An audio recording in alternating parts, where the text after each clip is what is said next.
What's up, everybody? Thanks for tuning in to English Turks, where I review your favorite Turkish series with and without English subtitles. And right now, I want to talk about Afili Ask. Afili Ask. Ask Afili. I don't know, guys. I suck at speaking the Turkish language, and I really love it, and I can't wait to go visit the country. Let me know if you've been there before.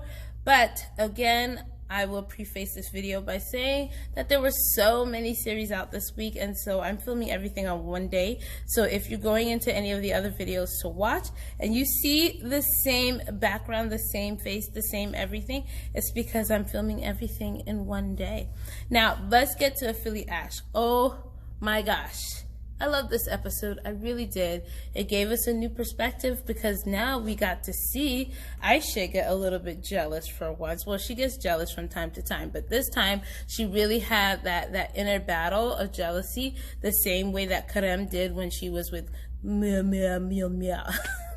I love when he makes fun of the math teacher's name and stuff, so I just thought that would be funny to add that in there. So anyway, we started off where the dad is in the hospital because he suffered a heart attack or whatever. And then he's getting the surgery that he was initially going to get, but everything just kind of escalated because of what he heard on the steps of when they were arguing with the math professor or teacher or whatever you want to call him. And so they're in the hospital, and then the math tutor comes to the hospital and he talks to Ayse and he tells her, hey, I'm so sorry about what happened. I finally realized that everything that this girl was telling me was a lie. And now that Ayse knows, she goes and tells Kerem, and Kerem kicks her out, kicks Jada out, kicks Jada out, kicks Jada out. I mean, the happiness is short-lived, but still, I was so excited when he was like, let's just get out of here, get out of my life. Guys, do you think right now, like, we are in a moment where Ayse and Kerem, they behave like a married couple. They really do. Like, later on in the episode, you see that Ayse is like, come on, let's go home. And he's like, go ahead, have one of the drivers take you home. And she's like, no, I'm so used to going home with you, and I don't want to change my habits. And I'm like, really, girl? When you had to go home to meet the math tutor, you didn't say that. You just left with the driver, you know? And initially in the other episodes. But so when she did that, I was like, oh my gosh, like they're exactly like a married couple. So I don't know what they're trying to play right now, because they are so used to each other. They're constantly holding each other's hand. They're basically like a couple, but they have it in the back of their mind that they're not. But we all know.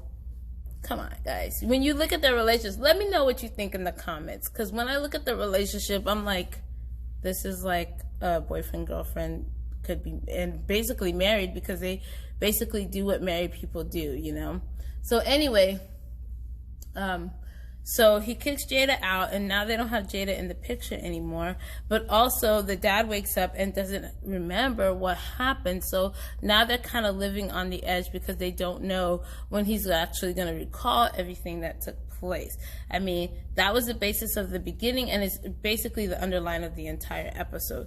But moving forward, when we get to the office and they're getting like monitored and everything like that, Kerem is under so much pressure, but he doesn't understand how to explain and share his burden with Ayse or anybody else in the family, because really this is his first real true moment as the leader of the company to really show that he can continue carrying the company. Because just getting the agreement to pass it took everybody's effort, but now he's in the position of leadership. His dad's not there anymore, and so he was under so much pressure, and he just didn't know how to relate that pressure. And then, guys, we had Poland walk into the picture. I don't know what her name is in this series, but if you guys watch English Turks, you all know who Poland is. And that was Poland, my child. That was Poland. And I was like, what's she doing here now? She gonna try to run? She gonna try to do something now? Oh my gosh. So do you guys remember the conversation that I'm calling her Poland? I know that's not her name in this series, but that's her name in English Turks, and so that's all I can remember right now. You guys know me with names. So anyway, so remember when Poland was talking to Kerem? And she's like insinuating stuff. So she's like, what do you like to do on the weekends? Do you like to have fun? I don't know, maybe we can do something that's short-lived and nobody ever has to know. You know what she was talking about, guys. You know, and I know. But thankfully, Karem just brushed past that, and it was so quick that if you are not attentive, you will not hear that happening. But then he was really struggling with the fact that he had to let go of 6 employees. He ends up letting go of Ayse's brother, but basically he called it upon himself because he was selling things and he was lying to customers, and that's really a huge liability, like huge legal liability. And I really didn't understand how everybody could be upset with him about that, because just in general, just as you don't have to even work in corporate, you know how much of a liability that is. Somebody could tell you, I'm not allergic to gluten, and really they are allergic to gluten. Or somebody could sue the company for false advertising of the product because he works for the company and he's selling it under their roof. So he put the company in a lot of jeopardy. And so I understand family, I understand being loyal to family and everything, but really what he did, he put the company at huge risk. I know it's not written into the story, but it's quite understandable to be fired for something like that. I mean, if you're going to put the company under that, you need to have gotten approval first, or something should have happened. But because of that taking place, because of that, the ripple effect gets back to Jada, and Jada comes up with a new plan. I mean, the girl is psychotic, but she plays it well. She plays it well. So now that Karem was able to, with the help of Ayse, prove that, he can be a good person up to the task, because he didn't fire anybody after, of course, her brother, realizing what they were doing. Jada gets, because of Ayse's brother, he goes to Jada. He's like, oh my gosh, it's unfair what happened to you. It's unfair what happened to me. And gave Jada the idea to be able to go back into the company, but to go through the other company. So now she's basically their boss, to be honest. I don't understand that agreement.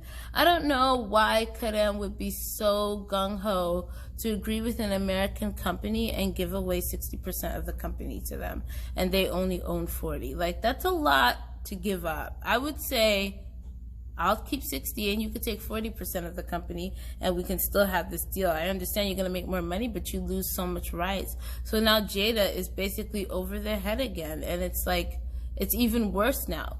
But so much of this would have been avoided if these people would just open their mouth and tell the truth. Like, why couldn't Karem just tell his mom, listen, it was her fault that all this happened? Well, part of him not being able to say that was because in order for him to say that, he would have to say, hey, we're not actually married for that reason. But he could have always opened it differently and been like, hey, she told this man that Ayse is being held by our family against her will, and that's why this man was doing all this stuff to us that caused our dad to have this heart attack, that caused Shule to fall on the floor, and all this stuff to happen. So, I mean, there could have been ways for him to open it up, but I understand that the repercussions of opening it up to his family does open the possibility of the truth coming out. So I know they're trying to avoid that. But now having Jada as the person in charge is going to be very difficult for them, because she's still going to throw all this stuff on top of their heads, which is what I love about this story, okay? The story is constantly changing. Yes, we have the same nemesis, but it keeps changing. There's always a fresh storyline, but still integrated with the base of the issue. And I don't understand. Jada is causing her own problems, because if she had left them alone in the first place, maybe they would have stuck with their agreement and left each other within the 6-month time span. But no, she keeps pushing them closer together. That's what's wrong with all the villains in these Turkish series. They always push the lovers closer to each other without really knowing that they're doing it. And I kind of have experienced that in the past, where I've had a friend of mine who I didn't agree with the relationship that he was in, and whatever I did to try to make them avoid each other only pushed them closer together. So I've actually been in a situation like that before. So I don't know. I can't wait to see how this Jada thing is going to play out in the next episode. I want to know if Ayse's brother is going to get his job back, and see what takes place there. And I didn't really talk much about Ayse's other brother and the wife, because the wife was told by the therapist she could say whatever she wants, and boy, did she say whatever she wants, to the point that Ayse's mother wants to beat her to get her to be quiet. But I feel like she needed that, and I can't wait to see their next appointment with the psychologist. But other than that, I can't remember everything else in the episode. I tried to watch it twice, but then something happened with the computer. It was my phone was kind of like freezing up. But let me know what you guys think in the comments below. I can't wait to watch the next episode with you guys, and I'll see you guys soon. Bye. Hey guys, don't forget to comment below, share this video, and if you want to see more, subscribe.